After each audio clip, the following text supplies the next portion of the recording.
कि हिंदू को, जैन को, बुद्धिस्ट को और पारसीस को ये देना, यहाँ पे सिटीजनशिप देना हिंदुस्तान में, तो अच्छी बात है ह्यूमैनिटेरियन ग्राउंड पे। नेशनल इंटरेस्ट है, मेरे को लगता है आबादी अगर 1 करोड़ आ गए सपोज करो तो दिक्कत आएगी ये। मेरे भाई आपको मैं बता दूं, पाकिस्तान से ज्यादा मुसलमान हिंदुस्तान में है जी। अफगानिस्तान से ज्यादा मुसलमान हिंदुस्तान में है, बांग्लादेश से ज्यादा मुसलमान हिंदुस्तान में है। वो यहाँ पे रह नहीं रहे शांति प्रिय तरीके से। जो इस देश को अपना देश कर रहे हैं वो रह रहे हैं। गैर मुस्लिम को हम नागरिकता देंगे, हम गैर मुस्लिम को बसाएंगे, हिंदू, सिख, ईसाई, तो आपका मुस्लिम ने क्या बिगाड़ रखा है? आप इंसान को बसाने की बात कीजिए ना, आप जाति और धर्म की बात क्यों करते हैं? अगर हिंदुस्तान का कोई भी किसी जाति का नागरिक हो जो इस देश का पार्ट रहा है, तो या तो सीए सभी के लिए समान लागू होना चाहिए। किसी विशेष धर्म को छोड़कर इस तरह का कानून लागू कर रहा है, हम उसका विरोध कर रहे हैं। जो बांग्लादेश के रहने वाले हैं, जो बांग्लादेश के जो मुस्लिम रोहिंग्या मुस्लिम हैं, जो यहाँ पे आकर के पिछले 50 सालों से क्राइम भी कर रहे हैं और वो कर रहे हैं, उनको इस देश की नागरिकता मिलनी चाहिए? बिल्कुल नहीं मिलनी चाहिए। और जो दूसरे मुद्दे हैं सरकार की विफलता के, उनसे ध्यान भटकाने के लिए और ध्रुवीकरण करने के लिए सरकार ये नियम लेकर आई। नमस्कार, भिवानी हलचल में आपका स्वागत है। संशोधन नागरिकता कानून सीएए जिसको बोलते हैं, उसको लेकर के काफ़ी देश में दोनों पक्ष और विपक्ष की बहस छिड़ी हुई है। खासतौर पर दिल्ली से अरविंद केजरीवाल मुख्यमंत्री इसके पूर्णतः खिलाफ हैं। हमारे साथ बार काउंसिल सदस्य एडवोकेट राजकुमार चौहान जी मौजूद हैं। सर, क्या मानना है, क्या है ये सिटीजन अमेंडमेंट एक्ट जो है वो ये है कि जब देश आज़ाद हुआ था उसके बाद में पाकिस्तान के अंदर, अफगानिस्तान के अंदर, बांग्लादेश के अंदर कुछ एक जो हमारे हिंदू भाई थे, सिख भाई थे, क्रिश्चियन थे या पारसी थे, वो वहाँ पे रह गए थे उस समय। और जबकि पाकिस्तान में उस टाइम लगभग 8% के करीब थे। उनको जबरन जो है ना, या तो वहाँ पे उन्होंने अपना रिलीजन कन्वर्ट करवाया गया, या वो वहाँ से छोड़ करके इस देश के अंदर आकर गए। उस समय से 50 सालों से 70 सालों से ये चीज़ थी, वो इस देश के नागरिक बने कि ना बने। मेरे को तो इस बात को कहते हुए बड़ा दुख हो रहा है कि 70 सालों में ये डिसीजन नहीं ले पाई सरकारें कि भी जिनको, जो भाई हमारे वहाँ पे मान लो रह गए थे किसी कारणवश, जब तो वैसे तो उनको वहीं पे सम्मान मिलना चाहिए था। इंटरनेशनल जो कम्युनिटी है उसने उनको सेव करना चाहिए था कि वहीं पे उनको वो सम्मान मिले। हमारा किसी से कोई वो नहीं है, किसी के साथ ज़बरदस्ती, लेकिन वहाँ ज़बरदस्ती थी। जो ये अमेंडमेंट एक्ट, ये उन्होंने ये अमेंडमेंट किया है कि जो लोग पाकिस्तान से, अफगानिस्तान से, बांग्लादेश से या किसी और देश से जो माइनॉरिटी में थे वहाँ पे, और वो यहाँ पे आ गए हैं, उनको नागरिकता दी गई है। अब कुछ एक लोग प्रचार कर रहे हैं, झूठा प्रचार कर रहे हैं कि कुछ एक लोगों की, कुछ एक धर्म के लोगों की नागरिकता छीन लेंगे। बिल्कुल गलत है ये। क्या आप इस बात को जायज़ मानते हो? जो बांग्लादेश के रहने वाले हैं, जो बांग्लादेश के जो मुस्लिम रोहिंग्या मुस्लिम हैं, जो यहाँ पे आकर के पिछले 50 सालों से क्राइम भी कर रहे हैं और वो कर रहे हैं, उनको इस देश की नागरिकता मिलनी चाहिए? बिल्कुल नहीं मिलनी चाहिए। लेकिन उसी जो ये तर्क दे रहे हैं भी, जो वहाँ से 2 करोड़ जो मुस्लिम आ गए हैं बांग्लादेश से, उनको तो आप नागरिकता दे नहीं रहे हो। लेकिन बांग्लादेश से अगर 5,000 हिंदू आए हैं, उनको आप नागरिकता दे रहे हो। वहाँ से मान लो 500 सिख आए हैं, उनको नागरिकता दे रहे हो। नागरिकता क्यों दे रहे हैं? उन्होंने बिल्कुल स्पष्ट किया है कि जो लोग वहाँ पे माइनॉरिटी में थे और उनके ऊपर वहाँ पे प्रताड़ना हो रही है, उनके ऊपर ज़बरदस्ती हो रही है, ज़बरदस्ती धर्म परिवर्तन करवाया जा रहा है, और वो उससे डर करके ये हमारे देश में आ गए हैं। यहाँ पे अब तक शरणार्थी बने हुए थे, उनको नागरिकता दी गई है। लोगों का मानना है सर, ये 2019 में कानून तैयार हो गया था, अब 2024 में इलेक्शन मोड में इसको लागू किया जा रहा है। लोगों का कहना है, राजनेताओं का कहना है। ओहो, जो इसको लागू क्यों नहीं किया गया था? आपको अभी भी देख रहे हो कि जो आपने अभी भी नाम ले रहे थे, आप केजरीवाल जैसे नेता है, केजरीवाल जैसे नेता जबकि रोटियां सेक रहे हैं, वो ये चाहते हैं लागू ना हो। वो ये चाहते हैं उन लोगों को जो पिछले 60 सालों से जो इस देश में आ चुके हैं, उनको आज तक नागरिकता नहीं दिया है, उनको वहाँ पे भी बाहर निकाल दिया। उनको वहाँ पे भी उनको ज़बरदस्ती हो रही है। और इस देश के अंदर जो हिंदू आ गया है, उनको क्या आपको लगता नहीं कि वो हमारे भाई हैं? उनको भी हमारे जैसे बराबर का अधिकार मिलना चाहिए। उनको जो दिया गया अधिकार बिल्कुल दिया। जो सीए पे जो पिछले 2 साल पहले जो ड्रामा चला था, जो वहाँ पे प्रदर्शन किया था, वो सब ड्रामा था। वो देखो कि उन लोगों की नागरिकता देने में वो जो है ना, बीच में रोड अटका रहे थे, और सबसे बड़ी बात क्या है, अब वो क्या कर रहे हैं, अब वो ये कर रहे हैं कि जो वहाँ से आकर के जो रोहिंग्या जो उग्रवादी है, जो यहाँ पे मुस्लिम जो जो जो मैं उनकी भी बात कर रहा हूँ, जो 37 यहाँ रह रहे हैं, जो इस देश को अपना देश मानते हैं, वो बिल्कुल है, उनको नागरिकता बिल्कुल मिली है और मिलनी चाहिए। लेकिन जो आए इस देश को विघटन करने के लिए आए हैं, जो यहाँ पे सारी जो ना क्राइम कर रहे हैं, और जो दूसरे उससे देश है, बांग्लादेशी है, पाकिस्तानी है, अफगानिस्तान, उनको नागरिकता देने के लिए केजरीवाल वो कर रहे हैं, नहीं उनको भी दो। उनको ये कहा गया अभी आप आए हो, उनको शरणार्थी बन के हो रहे हैं, नागरिकता तो नहीं मिलेगी उनको। जो शरणार्थी बन के यहाँ पे आए और वो नागरिकता मांगे, उसको ये कैसे पॉसिबल है? जिनको नागरिकता मिलनी चाहिए उनको नागरिकता दे दी है, इसमें यही अमेंडमेंट किया है, उनकी नागरिकता बनती भी है। जो लोग, एक तो उनको पाकिस्तान में प्रताड़ित किया, अफगानिस्तान में प्रताड़ित किया, बांग्लादेश में प्रताड़ित किया, वहाँ से उनको ज़बरदस्ती बाहर निकाल दिया, वो हमारे भाई हैं, वो हमारे यहाँ पे आ गए हैं, उनको हम भी उनको ऐसे प्रताड़ित करें, ये कहाँ का कानून है? बंटवारे के दौरान यहाँ के जो मुस्लिम लोग थे वो दूसरे देशों में चले गए, वो वापिस अगर हिंदुस्तान में आना चाहते हैं तो उनके लिए कानून है ये सर? ये इसका नहीं है उनके लिए, उनके लिए नहीं है। अकेला एक मुस्लिम को टारगेट क्यों किया जा रहा है? मुस्लिम को टारगेट नहीं किया जा रहा है। फिर आप वही बात करते हो, जो लोग वहाँ पे माइनॉरिटी में है, जिनके ऊपर वहाँ पे एट्रोसिटी हो रही है, जिनके ऊपर वहाँ पे अत्याचार हो रहा है, जिनको जबरदस्ती वहाँ पे कन्वर्ट किया जा रहा है, मुसलमानों, वहाँ के मुसलमानों जो हिंदुस्तान से मुसलमान चले गए थे, उनके साथ भी अत्याचार वहाँ अगर हो रहा है मेरे भाई, तो उनके लिए भी कोई? मेरे भाई आपको मैं बता दूं, पाकिस्तान से ज्यादा मुसलमान हिंदुस्तान में है, अफगानिस्तान से ज्यादा मुसलमान हिंदुस्तान में है, बांग्लादेश से ज्यादा मुसलमान हिंदुस्तान में है। वो यहाँ पे रह नहीं रहे शांतिप्रिय तरीके से। जो इस देश को अपना देश कर रहे हैं वो रह रहे हैं, जो इस देश के लिए जो है ना, जो इस देश के झंडे का सम्मान करते हैं, इस देश के राष्ट्रीय गान का सम्मान करते हैं, उनका यहाँ पे सम्मान है।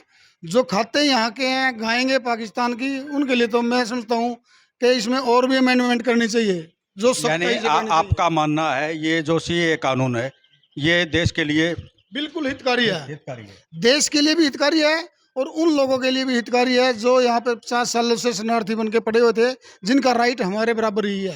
हाँ, बिल्कुल उनके लिए हितकारी है, हम इसका सपोर्ट करते हैं। बिल्कुल कानून तो ये है कि भारत सरकार ने जो कानून बनाया है तो ये 2019 में पास किया था पार्लियामेंट से, और ऐन चुनाव के वक्त वोटों का ध्रुवीकरण करने के लिए सरकार ने इसे लागू किया है, जो कि धर्म के आधार पर लागू किया है, जो गलत है। तो इससे जो हमारे आज़ादी में जिन लोगों ने सहयोग दिया था, चाहे वो मुस्लिम बरादरी से हैं या किसी अन्य से, जो लोग यहाँ भारत को छोड़कर पाकिस्तान में चले गए और वहाँ उनकी वहाँ कोई वैल्यू नहीं है, वो प्रताड़ित है वहाँ, अगर वो आना चाहे यहाँ है तो हमारे भाई भारत निवासी पुराने, तो उनको भी ये अधिकार होना चाहिए। और जो मुस्लिम भाई यहाँ भारत में रह रहे हैं आज़ादी से पहले भी बाद में भी, उनको हर प्रकार की सुविधा सरकारों ने दे रखी है, तो उन्हें भी सीए का बेनिफिट मिलना चाहिए। जो धर्म के आधार पर बनाया है ये गलत है। अगर हिंदुस्तान का कोई भी किसी जाति का नागरिक हो जो इस देश का पार्ट रहा है, तो या तो सीए सभी के लिए समान लागू होना चाहिए। किसी विशेष धर्म को छोड़कर इस तरह का कानून लागू कर रहा है, हम उसका विरोध कर रहे हैं। अगर मुस्लिम की बात आए, अगर वो हिंदुस्तान का पार्ट था और वो किसी कारणवश पाकिस्तान चला गया, अगर वो वहां प्रताड़ित है किसी भी तरीके से, अगर वो हिंदुस्तान की नागरिकता लेना चाहता है तो उनको भी वैसी ही मिलनी चाहिए जिसे जैन को मिल रही है, जैसे हिंदू को मिल रही है, जैसे बौद्ध को मिल रही है। जिस जाति जिस भी धर्म को वो नागरिकता मिल रही है, तो इसी तरह से सभी धर्मों को ये मिलनी चाहिए। इसमें पार्शलिटी किसी के साथ नहीं होनी चाहिए, क्योंकि सभी इंसान हैं और मानवता ये कहती है सबको एक नजर से देखना चाहिए। इस देश के अंदर ये करे, एक झंडा होना चाहिए, एक इलेक्शन होना चाहिए, एक धर्म होना चाहिए।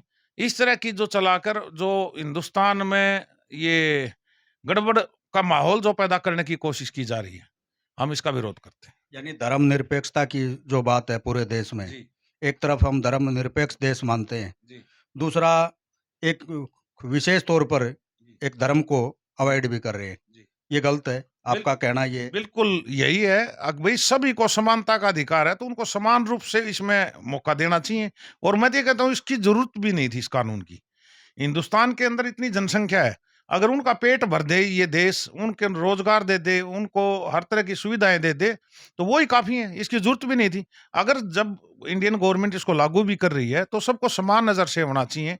और हम इसका विरोध करते हैं अगर किसी विशेष धर्म को छोड़ा जा रहा है। नेशनल इंटरेस्ट में तो थोड़ा मुझे कम लग रहा है, लेकिन ह्यूमैनिटेरियन ग्राउंड में मुझे काफ़ी ठीक लग रहा है कि हिंदू हैं हमारे, वो इधर उधर रह रहे हैं, उनके साथ टॉर्चर हो रहा है। पाकिस्तान में 20% आबादी थी 1947 में, जो कि 2% पे आ गई है। या तो कन्वर्ट करा दिया उनको, या उनको वैसे ही फिनिश कर दिया। तो ये करके जबकि मोमडन्स यहाँ बढ़ रहे हैं काफ़ी, उनकी आबादी तो बहुत कम थी उस टाइम में, अब काफ़ी 20-30 गुना हो गई है। तो उस हिसाब से तो ठीक है ये कि हिंदू को, जैन को, बुद्धिस्ट को और पारसीस को ये देना, यहाँ पे सिटीजनशिप देना हिंदुस्तान में, तो अच्छी बात है ह्यूमैनिटेरियन ग्राउंड पे। नेशनल इंटरेस्ट है, मेरे को लगता है आबादी अगर 1 करोड़ आ गए, सपोज करो 1 करोड़ होंगे कि नहीं, अभी मैं कंफर्म नहीं हूँ, तो दिक्कत आएगी। ये केजरीवाल कह रहा है, उसका एलिगेशन है। अब एक्चुअल में कितने आएंगे, क्या होगा, वो अलग बात है। हाँ, ये बहुत तो वैसी बात है वैसे तो, लेकिन चलो मोदी लेकिन इंटेलिजेंट है। मैं उस मोदी जी की बुद्धि पे विश्वास करती हूँ कि जो उन्होंने कदम उठाया वो सही कदम उठाया होगा, नेशनल इंटरेस्ट में ही उठाया होगा उन्होंने। मैं नहीं समझती सिर्फ वोट बैंक के इंटरेस्ट में उठाया होगा, नेशनल इंटरेस्ट जरूर उन्होंने वोच किया होगा। देखो ये कानून सीएए जो है, ये इसका देश के नफा और नुकसान से इस बात का कतई संबंध नहीं है। ये तो सीधा सीधा ना, जो सत्तासीन जो पार्टी, वो वोट का पोलराइजेशन हिंदू और मुस्लिम में करना चाहती है। अब आप कह रहे हैं कि गैर मुस्लिम को हम नागरिकता देंगे, हम गैर मुस्लिम को बसाएंगे, हिंदू, सिख, ईसाई, तो आपका मुस्लिम ने क्या बिगाड़ रखा है? आप इंसान को बसाने की बात कीजिए ना, आप जाति और धर्म की बात क्यों करते हैं? अगर सही मायने में आप कल्याणकारी राज्य हैं तो सभी के कल्याण की बात करें, सभी जीव के कल्याण की बात करें। आदमी क्या, कभी गाय का नाम लेते हैं आप, कभी मुसलमान हिंदू का नाम लेते हैं, कभी किसी का नाम लेते हैं। और ये कमाल की बात तो ये है कि चुनाव के समय क्यों हुआ ये? आप पहले या बाद में भी कर सकते थे। इसका मतलब नीयत में खोट है आपकी में। जो भी दूसरे देशों में, हमारे साथ लगते देशों में जो प्रताड़ित हैं अपने धर्म की वजह से, अपनी जाति की वजह से, अपने रीजन की वजह से, या कोई निरंकुश सरकार की वजह से, तो हमारा सबके प्रति ये कर्तव्य बनता है कि उन सभी नागरिकों की हम मदद करें। तो इसमें इतनी ही बात है कि चुनावी फायदा उठाने की चीज है, इसमें और कुछ नहीं है। न किसी को बसाना ही न, क्योंकि बसे बसाए को उजाड़ने पर उतारू हैं, नया तो बसाने की क्या बात करेंगे। सिर्फ इतना ही है, मोटा मोटी है बस। एक बार घुमा देंगे अखबारों में, मीडिया में, और बस ये ठीक है जी, बहुत बढ़िया किया जी, बहुत बढ़िया किया, और कुछ नहीं होना जाना है। ये सिर्फ दिखाने की चीज है, करना कुछ नहीं है। देखिए, नागरिकता जो उत्पीड़न का शिकार हैं अल्पसंख्यक समुदाय, उनको नागरिकता देने का विचार तो अच्छा है, लेकिन इसके पीछे भावना देखनी पड़ती है कि किस भावना से ये कानून सरकार लाई। तो सरकार की मंशा मुझे अच्छी नहीं लगती। एक तो इसमें मुस्लिम समुदाय को अलग रखा गया, तो एक्सक्लूजनरी है ये, उनको अलग क्यों रखा गया। दूसरा ये है कि चुनाव से पहले ये क्यों याद आया, 2019 में ये संशोधन हो गया था कानून में, तो कानून के को लागू करने के लिए नियम बनाने में इतना समय, और जो प्रक्रिया निर्धारित करने में सरकार ने इतना समय क्यों लगा दिया। तो इससे ऐसा लगता है कि चुनाव के बेरोजगारी के, महंगाई के, और जो दूसरे मुद्दे हैं सरकार की विफलता के, उनसे ध्यान भटकाने के लिए और ध्रुवीकरण करने के लिए सरकार ये नियम लेकर आई। और हमने देखा कि असम में एनपीआर और एनआरसी की बहुत लंबी चौड़ी हजारों करोड़ रुपए खर्च करके सरकार ने एक लंबी चौड़ी सालों की प्रक्रिया के बाद एक सूची तैयार करी थी, और उसमें लाखों हिंदू अपना ये नहीं दे पाए थे, जो पिछले 20 साल से ज़्यादा हिंदुस्तान में रह रहे थे, बांग्लादेश से और आस पड़ोस के लोगों देशों से आए हुए। उसमें हिंदू ज़्यादा थे और मुस्लिम कम थे, ऐसी चर्चा है। तो उसका क्या बना सूची का, उसको रद्द कर दिया, रद्दी की टोकरी में डाला, उसको स्वीकार किया, उसके बारे में भी ऊहापोह की स्थिति बनी हुई है। तो उससे लगता है कि जो अब नए नियम बनाए हैं और जो एक्ट बनाया अधिनियम, उसके बीच में कोई सामंजस्य नहीं है, और सरकार के पास कोई रोड मैप नहीं है कि किस ढंग से इसको लागू करना है और किसको फायदा देना है, किसको नहीं देना है। ये एक साधने की प्रक्रिया है, जो कुछ बांग्लादेश में जो कॉन्स्टिट्यूएंसी है, जो वेस्ट बंगाल में पार्लियामेंट की जो सीटें हैं, उनको साधने की वो चाल ज्यादा लगती है सरकार की राजनीतिक। आपको लगता है सर इसमें, ये चुनाव का मौसम है, हाँ, चुनाव का जैसा आप इशारा भी कर रहे हैं, हाँ जी, लंबा समय प्रक्रिया गुजारी गई इसकी, हाँ जी। 2019 में ये बन गया था, हाँ जी। लेकिन अब 2024 में हाँ जी, अब इसको चुनाव आ लागू गए। किया जा रहा है। हाँ जी, अब तो आचार संहिता लागू कर होने को है।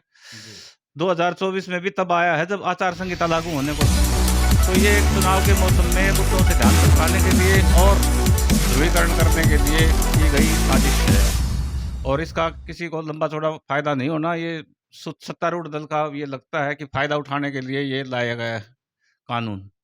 ये जो लोग अप्रवासी भारतीय जिनको नागरिकता कानून मिलेगा, ये फायदा मिलेगा, तो ये क्या ये सत्तारूढ़ पार्टी के ही है?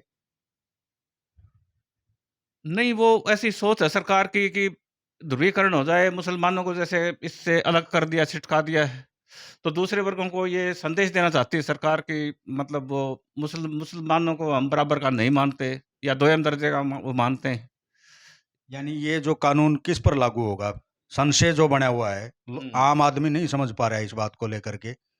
ये किस पर लागू होगा? क्या भारत से बंटवारे के दौरान जो लोग अदर कंट्री में चले गए थे, वो वापिस आना चाहते हैं, उन पर लागू होगा?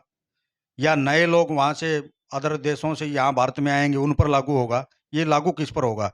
और जो मुसलमान की जो आप बात कर रहे हो, इसमें मुसलमान को शामिल क्यों नहीं किया गया? क्या अल्पसंख्यक वर्ग में नहीं आता वो? देश में तो अल्पसंख्यक वर्ग में शामिल है। देखिए, मुसलमान अल्पसंख्यक भी हैं यहाँ तो और दूसरे देशों में भी अल्पसंख्यक भी हैं और वो उसका प्रताड़ना का भी शिकार रहे हैं। तो उनको अलग छिटकाना या अलग रखना इसकी प्रक्रिया से ये समझ से परे है बात। और ये डिस्क्रिमिनेटरी है और ये कानून घातक है। इसके जो रूल्स हैं उसमें भी स्पष्टता नहीं है। जो रूल्स हैं उसमें 2014 का कट ऑफ डेट दिया हुआ है, ये पता चला है। वैसे तो विस्तृत अध्ययन के बाद पता चलेगा क्या रूल्स बनाए, अभी सरकार लेकर आई है चुनाव के मौसम में। रूल्स में ये सुनने में आया है कि तो ऐसी चर्चा है कि 2014 का कट ऑफ डेट रखा गया है। 2014 का कट ऑफ डेट रखने का क्या तुक है, ये भी समझ में नहीं आया। और बांग्लादेश में भी और जो बांग्लादेश से जो लोग आए और असम में जो प्रक्रिया हुई उसमें भी कट ऑफ डेट करके काफ़ी लोगों को बाहर निकाल दिया और उसमें हिंदू ज़्यादा थे और मुस्लिम कम थे। तो इसका किसको फ़ायदा होगा, किसको नुकसान होगा, ये तो उसकी प्रक्रिया जो पूरी करने के बाद पता चलेगा। और यानी आपका जो मानना है मुस्लिम को भी शामिल करना चाहिए, मुस्लिम अगर इसमें कोई त्रुटि है, त्रुटि हाँ, कहेंगे, हाँ जी, हाँ जी। या आम जन की आवाज है, मुस्लिम समाज को भी जोड़ना चाहिए इसमें।